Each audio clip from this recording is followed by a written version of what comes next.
Welcome to this week's episode of the Whissel Way podcast. Today I am joined by the female phenom, the powerhouse at Whissel, Miss Karlee Van Dyke. Thanks, Bryan. Thanks for having me. I'm so excited to have you. You always bring so much good value, so much actionable and tactical value that I think that whoever's listening to this right now is really going to get a lot out of it. Now, before I talk about, we're going to be talking about listings and making sure they get priced correctly, no matter which market. Even if comps say, oh, well, it was a little bit higher, but now how do you communicate with that with sellers? How do you find the right price? And how do you make sure that you guys are both on the same page, right? Mm-hmm. So, Karlee, before we get into that, let's get a little rundown. I know you've been on the team for how many years now? 2.5. 2.5. And before that, you were an agent for less than a year? Yep, less than a year. So you are about 3 years in the business. Yes, that's fair to say. You are one of our top female agents. You're one of our top agents, right? You're definitely in the top 10. I don't know which number, but you're definitely in the top 10. And I can't wait to share how you do so well with your listings. As I go out and photograph listings, it's usually a handful of people. It's Karlee, it's Mike, it's Adrian, and there's some other sprinkled in, but your name's always popping up. So I'm really excited to talk about that. I also invited you on today because you're part of we call it the ABA, our Agent Board of Advisors. Can you give the people listening just a brief rundown of what the ABA is? Yeah, so it's new, right? And it's like a pilot group of 6 agents that serve various areas and really have proven to be not just resourceful to other agents to help them build and grow, but to learn from each other. Like it's kind of a two-way street. So when we can teach others how to do things and educate them on CMAs or how to talk to buyers, how to talk to sellers, how to do an open house, you're also learning.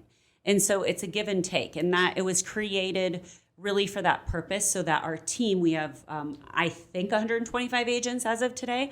So all of them, no matter what level you're at, whether you're just starting or you've been in the business 12 years and now you're looking to get back in, you have support on the team. And it's fantastic. It's been a really good partnership so far. We're still in the first few months, but I think everyone really enjoys it and is thankful that it was put together. I love it. And so I also want to give a little bit of context because I told everyone how great you are and how you're a top 10. But someone, I know I'm pretty cynical. So I'm like, oh yeah, well, I'm in the top 10 of my mom's favorite kids. There's 2 of us. So, That's fair. And I hate to put you on the spot, but I kind of don't. Do you have an idea of the volume or the GCI you're going to close by the end of the year? By the end of the year, definitely about $550,000. $550,000. Yeah. And that's probably it's over 20 million already. And wasn't my goal. It's a little shy of where I wanted to be, but we'll talk about that too. So if you're listening here, I want you to know that you are being well taken care of. Karlee is, again, an absolute rock star. Even though it has only been in real estate for 3 years, not only has exceeded all expectations, but also has grown as a leader in our company and helps our agents grow alongside of her. And that's one of the reasons people have been asking us, why do you see so much success now as everyone's dipping? Well, agents like you, agents like Koci, agents like Jen are really diving in and pouring your heart out into our team, which I couldn't be more grateful for. Thank you. You're welcome. I think it's a two-way street and everyone really appreciates it. It works. Yeah, good. Yeah.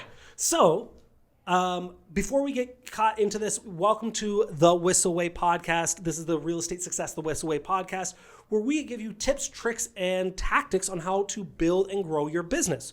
Whether you're just starting out, whether you are growing, whether you're leading a team, whether you're leading a brokerage, there's something for everyone here. And again, I think what's great here is this is going to be great for agents of all areas. And I think there are going to be people that are going to hear this and go, that's great. I'm going to teach this to my team now. That's going to be our next weekly meeting. And so if you want more like this, you can go to thewhisselway.com. On there is links to our podcast, our YouTube, our Facebook group, our social media challenge, all sorts of stuff, how to join a referral network. And if you really want to dive in with a step-by-step on how to build great community content to be the community leader in your area, that is on there. That is our Media Mayor Mastermind as well. So Karlee, let's kick it off. Yeah. So listings, you want to make sure you prep the right price in the right market. Yep. So talk to me about it. And here's what I want to say. It can be tricky because say you're meeting with somebody now, and this has happened several times, and they are not ready to sell for 6 months, right? But you kind of have a general idea of what the market looks like now. Just prepping them to be able to adjust the price up or down, or the strategy if the market shifts, because it's seasonal, always has been. But right now, interest rates definitely dictate buyer activity. So when we see reprieve for like a week or two, then we have what I refer to as these little micro surges in buyer activity. So, a house has been sitting on 60 days. Now all of a sudden there's multiple offers and buyers go, how is that possible? Well, because the rates dropped a bit. So they think that, I've had buyers say that to me, like, it's not possible. You can't have multiple offers all of a sudden. Well, we can, and it does happen that way. So I think just setting the stage from the beginning and being the knowledge broker, being able to share this with homeowners that are potentially selling so that they know what to expect. We're meeting now. You have my attention from now until we get your home sold.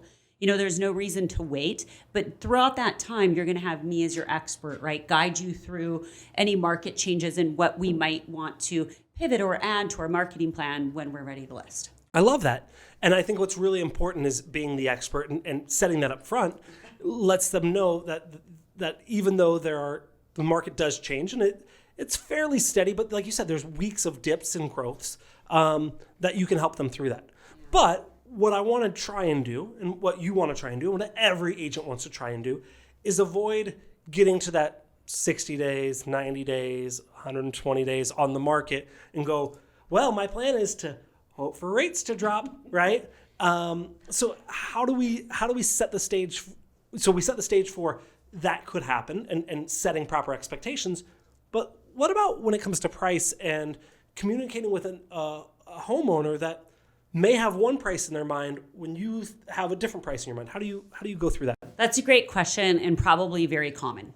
And I would call that, if you're interviewing multiple agents, like buying a listing, right? Promising a price that you can't, and then you just end up with price reductions. And it's not really a great way to do business. It's like a pulling teeth. So what I have done. So real quick, when you talk about buying a listing, what some agents will do is they know that the house is worth $900,000.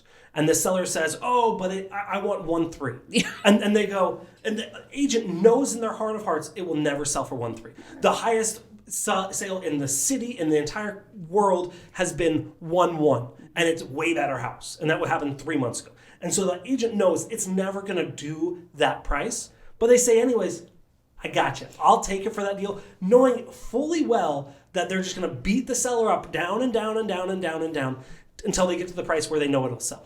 Because the market will always tell you. Yeah. It just will. But the reverse of that, and this is what I like to avoid, is pricing here when you know you're going to get here. And it just really looks like you failed as a listing agent, because now you're selling it for how much below list? It's not a great track record, and it doesn't make for a great relationship. So rather than list here and hope for here, list here and you'll get here, So you're saying list a little lower, yes, to drive the price up. Yes, absolutely. And at first I was gauging, like as the market was shifting, I'd say the beginning of June. For now, we're in 2024 and rates changed at that point in time. So I would say, okay, let's list maybe 10 to 12 under the perceived market value at the time. Right now, I would be a little bit more aggressive with that number. And I would suggest somewhere around like 20 to 19%, especially if you're looking at comps from 6 months ago, because we have to take into consideration the inventory in our local market. Okay. So if that percent works, I know in other states, you have so much more inventory than we do. We're not used to it. Now we have more. So if you have more inventory than 6 months ago, the comps are just not going to be the same. So it's not just what sold, but how many were sold versus how many are on the market now. Yeah, because in San Diego, what you're saying is we're seeing the market slow down a little bit. Yeah. It's slowing down a little bit, and when you have multiple offers, like we were seeing 6 months ago, that drive the price up, we're not seeing that as much because instead of having 15 offers on one house, now there's 15 houses. Maybe each house gets one offer. Exactly. And that's not going to drive the price up. So now we have to be a little bit more conscious when we're communicating to our seller that, hey, it's not the same as your neighbor. Because they think, oh, aren't my neighbors sold for 1.2 6 months ago? Okay, but it's different. And they don't understand that. So how do you communicate that with the seller?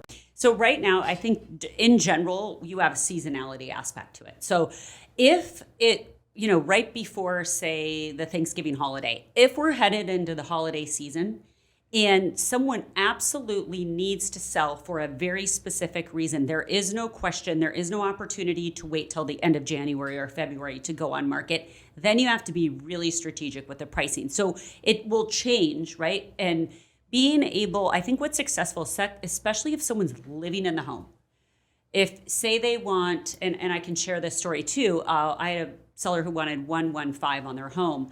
I recommended 999 list price. They thought I was crazy. So we went with 111. However, after 6 weeks of getting lower offers, okay, so now we're getting offers below that number for at least 6 weeks. I said, you have nothing to lose, okay, because you don't have to sell your home. So let's try for 1 weekend doing a price improvement to 999, hold a big open house. We had so many more people through. And by Tuesday, we had 115. So, and that's what, I wanted to do, but I just kept letting the market tell him. And that's okay. I kept reiterating that. But I think that's important. And that's a success story. Like I know it to be true. Yeah, I love what you said there is that you let the market tell him and let the market reinforce what you said in the beginning. Yes. What I think people often do is they go, well, he wants 115, and so I'll just do it, and I won't argue with him because I want to get the listing. But then you look like an idiot when you say, oh, I got a new strategy, let's lower the price. Rather than if you tell them up front, this is the plan, this is what we should do, this is what works. And if they say, no, and you say, okay, we'll try it your way. But then when you go, okay, come back to my way, and it works, you go, this is why I was trying to help you through this. And now it's them coming to the realization of, oh, you are the expert. And I'm sure that gained a lot more trust throughout the rest of the transaction. He probably wasn't second guessing every move like he was earlier. Right. He was like, oh, good. It was great. And I think being able to share that story, and I'll even let people know, hey, give Bernard a call. He'll tell you. Or maybe even exceed expectations if you list it, at a strategic price for that purpose, and the market kind of shifts towards sellers, towards sellers are going to make more, you might even exceed that. And I love that. I love the opportunity to do that. But if you cannot, and I've thought about this many, many times and listened to people share this, but you cannot underprice a listing because the market will always bring it up to where it should be. So I just would not be fearful of that. I would definitely be fearful of overpricing. So one of the things that you said that I loved, because it adds a name to it rather than hey, I want to price your home low, because no homeowner likes to hear that, is you said there's a difference between a marketing price and a sales price. And when you name it like this, I think it doesn't go, hey, I just want to make a quick buck and it'd be easy for me. It's a strategy. Talk to me about how you present the marketing price versus the sales price. Yeah, the marketing price, and I'll let them know. One of the things that you want to pay attention to is what are the current homes on the market like, and where are they priced at? How do we compare to those? So we want to be the most attractive price. If you were out here shopping for a car and they all kind of look similar, which one are you going to choose? You're going to go for the one that has the best price. It looks like the best deal, as is everyone else. You're not going to run to the highest priced car that is similar to this car and that car. And one might be a year older and one might have 5,000 more miles on it, but you're going to look at the best price first. And that home will for sure sell first. So you want to be the best price. And so that's in a marketing. This is the marketing price. This is what's drawing everybody to the home, to the open house, putting pen to paper and essentially offers in hand. Now, that in and of itself, all you need is more than one offer, sometimes just one offer to negotiate. And then you have multiple offers, and now you're where you want to be. But pricing it at the top, if you're the highest price, well, you're going to sit there. Like, how are you any different than the other home? If you're all similar within a couple block radius and you're all priced at the same, it takes forever. Now, when you talk about, so the marketing price is less than, the idea is to get a lot of activity, a lot of eyeballs, and then a lot of interest that will then drive the price up. Yes. What would you say, a percentage or a number of thousands of dollars? How do you determine that marketing price? Is there a rule of thumb? Obviously, there's always exceptions, but is there a rule of thumb? I usually like to go 10% below the comps, or I don't know. 10 to 12% below the comps, and that will give me a good space. In San Diego, I mean, at its worst, we are at least at minimal seeing like a 5% equity gain. I mean, and that's just in like a market that's not moving. So if you price it, 10 to 12 below market value, then you will, if it's a declining market, then you're still going to get close to market value. And if it's going up, you're probably going to get over that.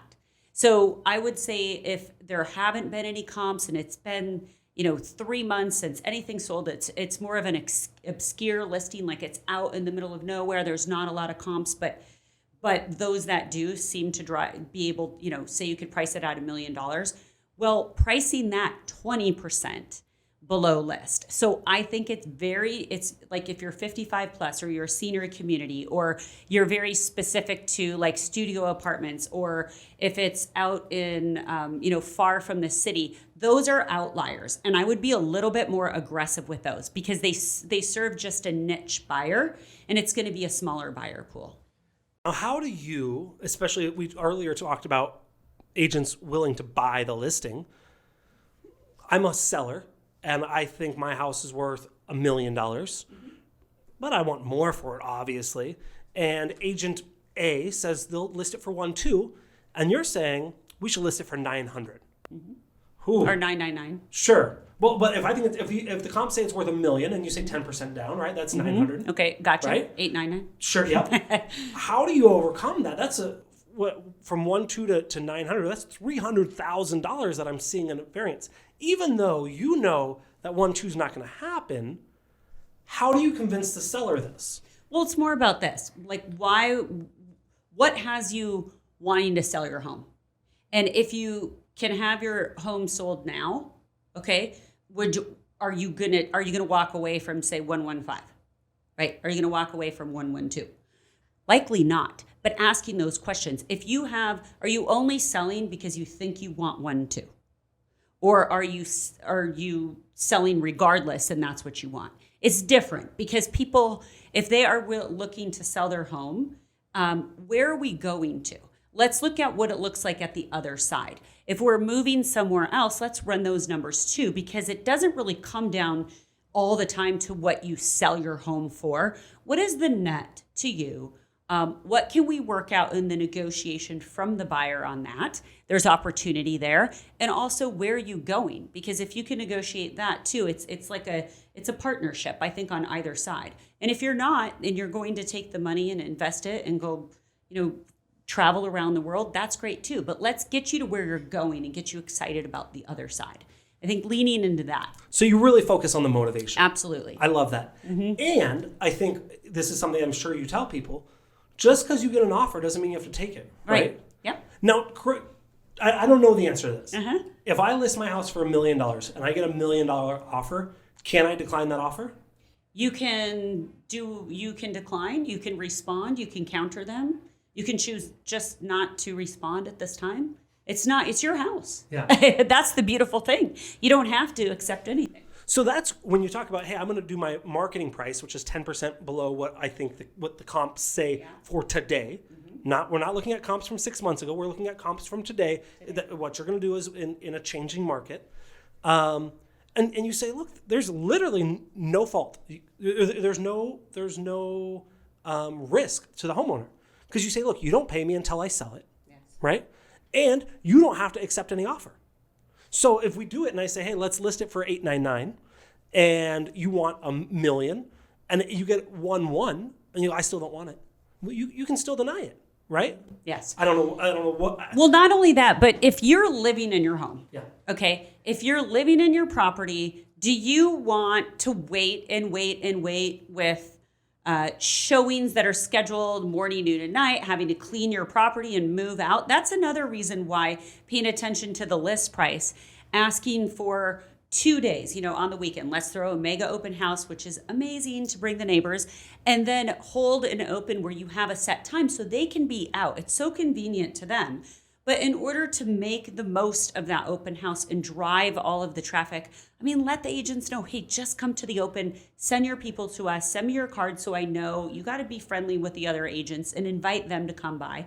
Take the weekend of open houses. It gives the homeowner some time where they know where it is, and then Tuesday review offers. So now they don't have to deal with a showing at 8 p.m. on Sunday night or a request, and that is what wears homeowners out. They get frustrated, not even so much because they don't have an offer during the first week, but what if you have 10 private showings that are, and you have your kids' football game you got to go to, and you might have bunco at your house. Like, you want to be able to get prepared so that it sells in a quick, not just quick, but for the right price. And that's all about the pricing. And then one more thing that I want to talk about, because I heard you mention it a couple times, you like doing $899 versus $900. Yeah. It sounds like. Mm-hmm. Tell me more. Well, because if someone's max is $900, they're likely going to filter it out up to $899. And we want to capture them. Sometimes they're even like searching to like $949, or it'll stop right at $950 or $899. So you just want to make sure that you're capturing everybody that is as searching up to $900. Because some people, when you're doing a property search, you don't actually know. They might not actually be pre-approved. They might have an idea of what they want to search for. And a lot of times when people fall in love with a home, they find a way to buy it. Yeah. Now, I know you said you had another story that you wanted to run through about pricing. Go ahead and fill me in on that. Yeah, so this was a property I think we sold about 6 months ago. And the neighbor had, it was more upgraded, okay? And the neighbor had sold just a couple months prior for 1060. And my homeowners had a couple things they didn't, but it was not renovated. And they said, if we could just get exactly what the neighbors got, we think let's just list out what the neighbors got. But I knew it was going to be a great time to list because we went on market in February. February is a great time to put the home on the market because everyone's back after the holidays, after the new year. I've learned this. And so I like February in San Diego. We put it on, instead of just listing at a 1060, we just went slightly below at 999. We did one open house weekend, had 23 offers, and sold it 176,000 over list. And it was 116,000 or 116,000 over what they wanted. I'm sure they were pretty pissed. But if we would have listed it at 1060, we probably, maybe a few offers, we might have landed at like 1-1. So I know for a fact that's what drove the interest. And yeah, it was pretty, but I intentionally planned it that way. And I let them know this is what I was there for 3 hours going through the strategy with them, but they love it. They were thankful. Mm-hmm. Good. Karlee, if people are going to be listening to this and they go, wow, Karlee's amazing. I want to talk with her more. I have questions. I have follow-up. I want her to talk to my team. Whatever it is, what's the best way for someone to reach out to you? Call me. What's your number? 619-639-8407. Call, because I get a million texts. Leave me a voicemail. I love calling other, like, pick up the phone. How you doing, A call goes a long way. I've gotten blown up today with calls and texts that are all spam. I don't like this. Everything is spam. Yeah. Well, cool. Thank you so much, Karlee. Yeah. Let's jump Thanks into our Whissel widget of the week. This is something that we use in our life, in our business, saves us time, makes us more money, or lets us have more fun. Karlee, what do you have for your Whissel widget of the week? TaskRabbit. Just get the app and use it. And if you have used it for something in the past, look again because they've expanded all of their services. I had a client recently, it was actually last week, we were getting a vacation rental ready and they put together IKEA furniture. They have like a section for putting together IKEA furniture. So TaskRabbit is an app that it's kind of like instead of getting an Uber to go somewhere, it's like it's handyman tasks, right? They will drop flyers off for your open houses. They will, pick up lunch for you. They will pick up your dry cleaning, get groceries if you'd like. They'll come paint your walls. They'll go fix a leak. I mean, truly anything. So if you need something picked up at the printer and you're having an opening, you want to drop it off, then just go on TaskRabbit and you could do that, but it can also help you with everything else. Maybe they could probably drop off a lockbox that might be 3 hours away. Yes, they can do that. And so it's nice to just have someone in the field supporting you, whether it's personally or in business. And so, I've been using that and sharing that and with my clients too. So I use it for work and even a couple personal things. We've used it here to build shelves in the office. Yeah. Yep. It's great. My widget this week is something that I use personally. Obviously, being in media and photo, one of the things that I try and do is take pictures of my kids. It doesn't happen as often as I want, but they usually live on my camera or they live on my phone, and the kids don't have a phone. So I can text it to my wife or my mom, whatever, but my kids can't see it. So a lot of times they go, let me see the photo. They see it and then they never see it ever again. I bought this little printer. It's called a Kodak Mini 2 Retro. I don't know, just look up Kodak printer. Okay. It's about $100. And what it will do is it connects to your phone via Bluetooth and will print out little like wallet-sized pictures. And so I love this. I think there's probably, there are business ways you can go about this. I don't know exactly how to do it. But what I do personally is I'll take a couple pictures and I'll print it. And now the kids go, oh, take a picture. I want to print it. I took a picture of my middle child, Elliot, and my youngest, Philip, and I printed it and he took it to school. And then my oldest, Georgia, she wanted to take a picture of her baby brother and take it to school and give it to her friend. So just stupid stuff like that. But again, there are business aspects you can use to it. Take a picture of the house that maybe you went with a buyer on and then write a little thank you note and put the house, whatever. I don't know. Yeah, that's a great idea because we don't have a lot of pictures printed media these days. It all lives in our phone. And there are bigger ones if you want, but I wanted mine really portable so I could just throw it in the car or whatever. And so I did that a little bit and then I stopped and I'm going to do it again. So thank you guys so much for watching this week's episode of the Whissel Way podcast. If you like it, if you want more, go to thewhisselway.com. You can really dive in and learn all about your business through YouTube, Facebook, Instagram, all that jazz. And if you could, please write us a review. Just like we love reviews from our clients telling about other people how we did, we want to hear reviews from you guys, what you took out of this, any of that. That's all we have for you this week, and we will see you next week.